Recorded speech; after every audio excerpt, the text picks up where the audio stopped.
نحمدہ و نصلی علی رسولہ الکریم، اما بعد فاعوذ باللہ من الشیطان الرجیم،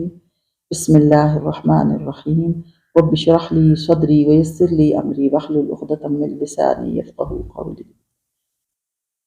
ویوم یحشرہم جمیعا، اور جس روز اللہ تعالیٰ تمام خلائق کو جمع کرے گا۔ یا معشر الجن قد استکثرتم من الانس، اللہ سبحانہ وتعالیٰ کہے گا اے جماعت جنات، تم نے انسانوں میں سے بہت سے اپنا لیے۔ وقال اولیاؤہم من الانس،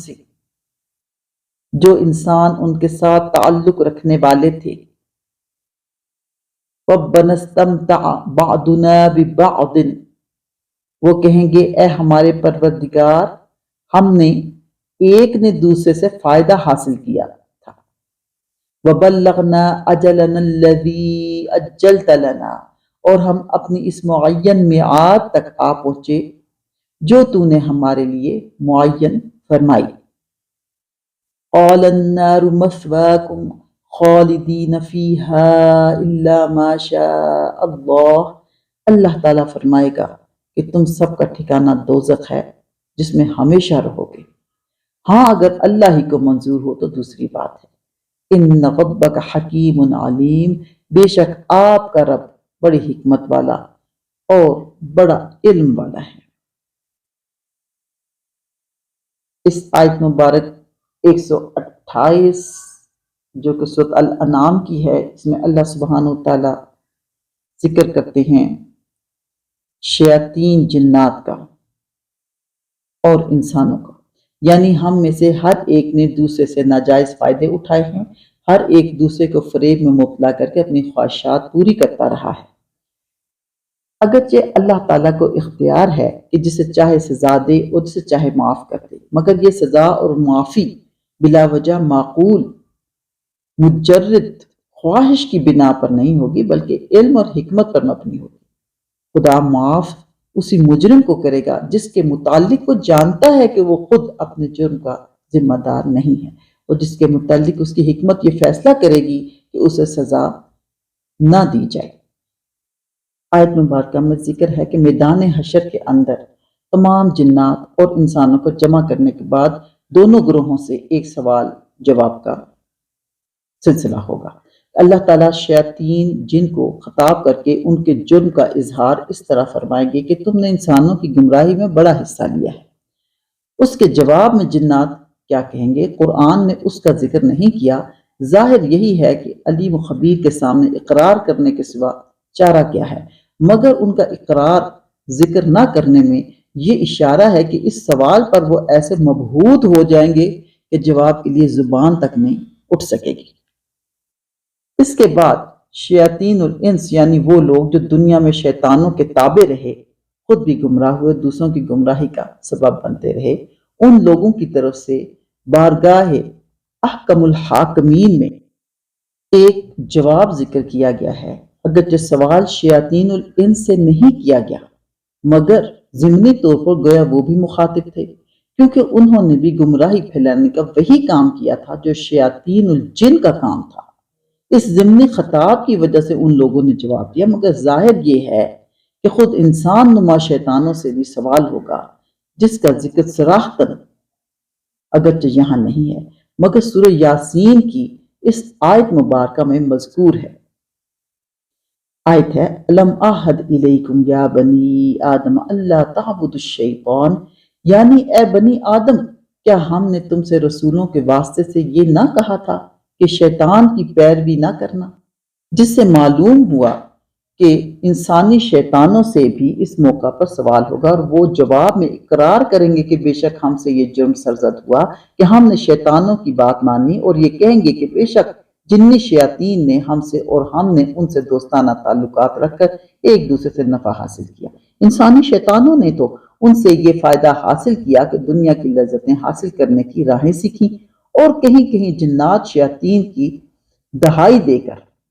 یا کسی دوسرے طریق سے ان سے امداد بھی حاصل کی، جیسے بت پرست ہندوؤں میں، بلکہ بہت سے جاہل مسلمانوں میں بھی ایسے طریقے معروف ہیں جن کے ذریعے شیاطین جنات سے بعض کاموں میں امداد لیتے رہے، اور جنی شیطانوں نے انسانوں سے یہ فائدہ حاصل کیا کہ ان کی بات مانی گئی اور یہ انسان کو اپنے تابع بنانے میں کامیاب ہو گئے، یہاں تک کہ وہ موت اور آخرت کو بھول بیٹھے۔ اور اس وقت ان لوگوں نے اقرار کیا کہ جس موت اور آخرت کو ہم شیطان کے بہکانے سے بھول بیٹھے تھے اب وہ سامنے آ گئی۔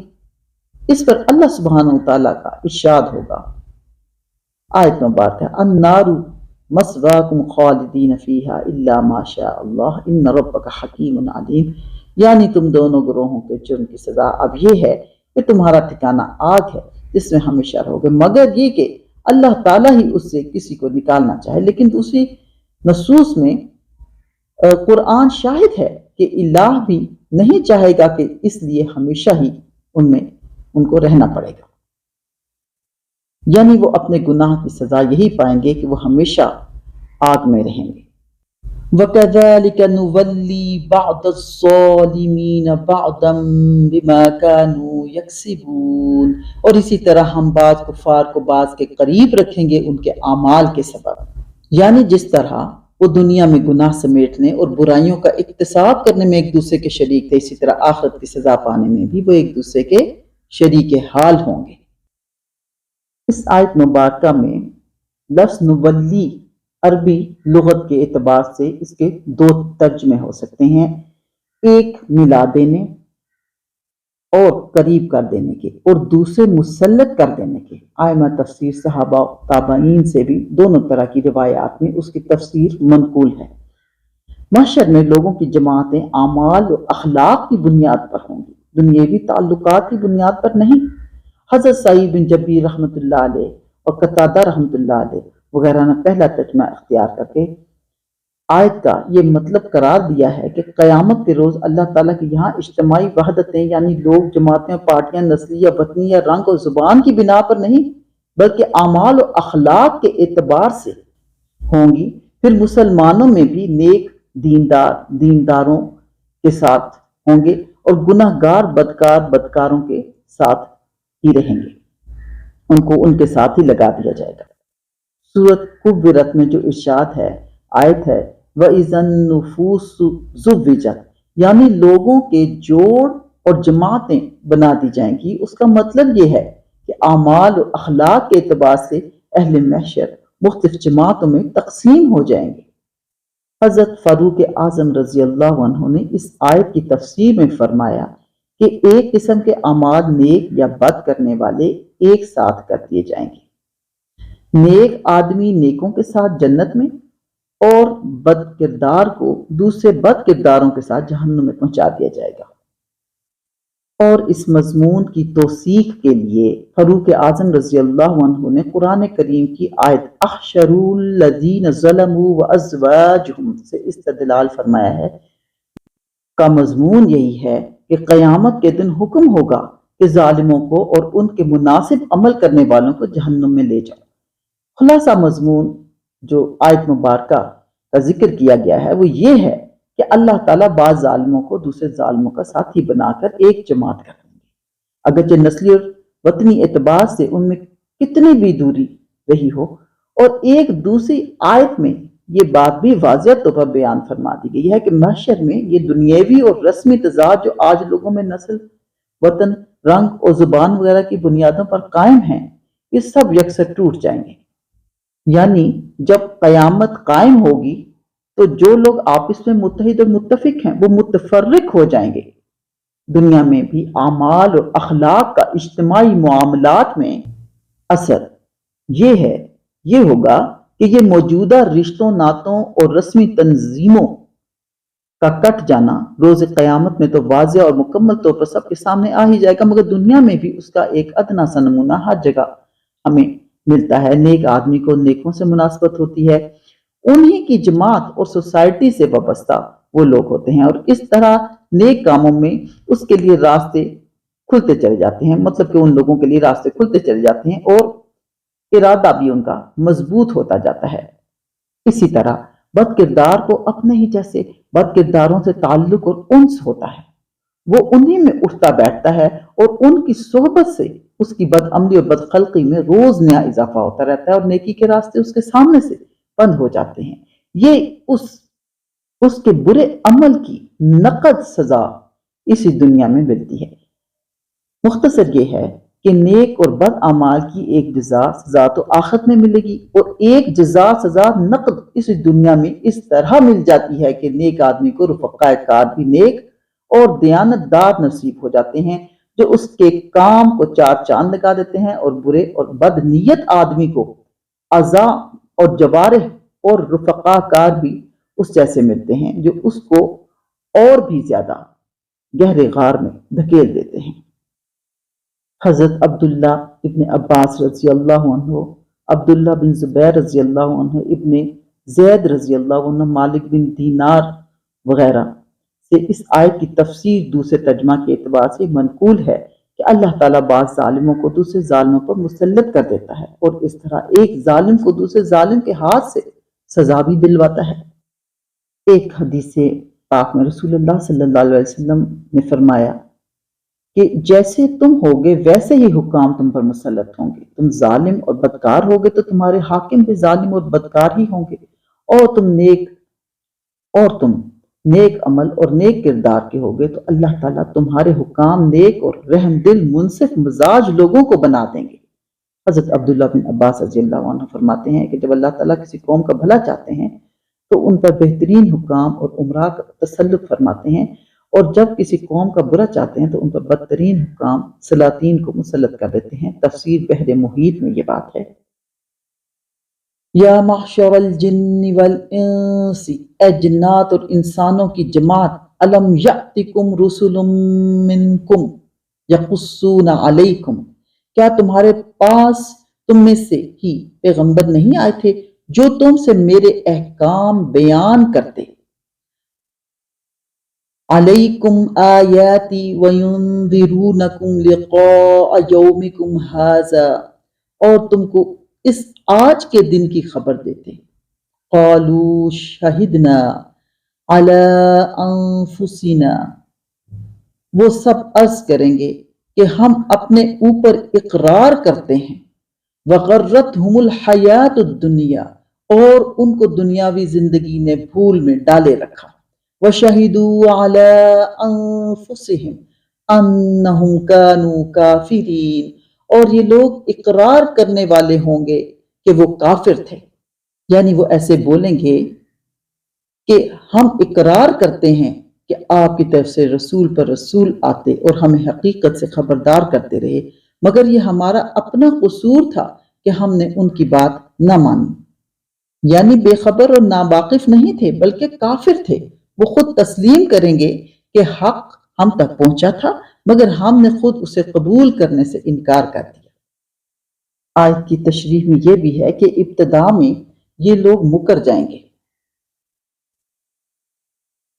مگر اس وقت اللہ سبحانہ وتعالیٰ اپنی قدرت کاملہ سے ان کی زبانیں بند کر دیں گے، ہاتھوں پیروں اور دوسرے اعضاء سے گواہی لیں گے۔ اللہ تعالیٰ کی قدرت کاملہ سے ان کو گویائی عطا ہوگی اور وہ صاف صاف اس کے اعمال کا کچا چھٹا بیان کر دیں گے، اور اس وقت جن و انس کو یہ معلوم ہوگا کہ ہمارے ہاتھوں اور کان اور زبان سب قدرت کے کارخانہ خفیہ پولیس کے افراد تھے، جنہوں نے سارے معاملات اور حالات کی سچی اور صحیح شہادت دے دی، تو اب ان کو انکار کرنے کی کوئی گنجائش نہ رہے گی۔ اس وقت یہ سب لوگ صاف صاف اعتراف جرم کر لیں گے۔ سوال یہ آتا ہے کہ کیا جنات میں بھی رسول ہوتے ہیں؟ دوسری بات اس جگہ قابل غور یہ ہے کہ اس آیت مبارکہ میں حق تعالیٰ نے جنات اور انسانوں کی دونوں جماعتوں کو خطاب کر کے فرمایا ہے کہ کیا ہمارے رسول تمہارے پاس نہیں پہنچے جو تمہاری ہی قوم سے تھے؟ اس سے یہ ظاہر ہوتا ہے کہ جس طرح انسانوں کے رسول انسان اور بشر بھیجے گئے ہیں، اسی طرح جنات کے رسول جنات کی قوم سے بھیجے گئے ہیں۔ اس مسئلہ میں علماء تفسیر و حدیث کے اقوال مختلف ہیں۔ بعض کا کہنا یہ ہے کہ رسول اور نبی صرف انسان ہی ہوئے اور ہوتے چلے آئے ہیں، جنات کی قوم میں سے کوئی بھی رسول بالواسطہ نہیں ہوا، بلکہ ایسا ہوا ہے کہ انسانی رسول اور پیغمبر کا کلام اپنی قوم کو پہنچانے کے لیے جنات کی قوم میں کچھ لوگ ہوتے ہیں۔ وہ در حقیقت رسولوں کے قاصد ہوتے ہیں، مجازی طور پر ان کو بھی رسول کہہ دیا جاتا ہے۔ ان کا استدلال قرآن حکیم کی ان آیات سے ہے جن میں جنات کے ایسے اقوال کا ذکر کیا گیا ہے کہ انہوں نے نبی کا کلام یا قرآن سن کر اپنی قوم کو پہنچایا۔ مثلاً بلو الی قومہم منذرین، اور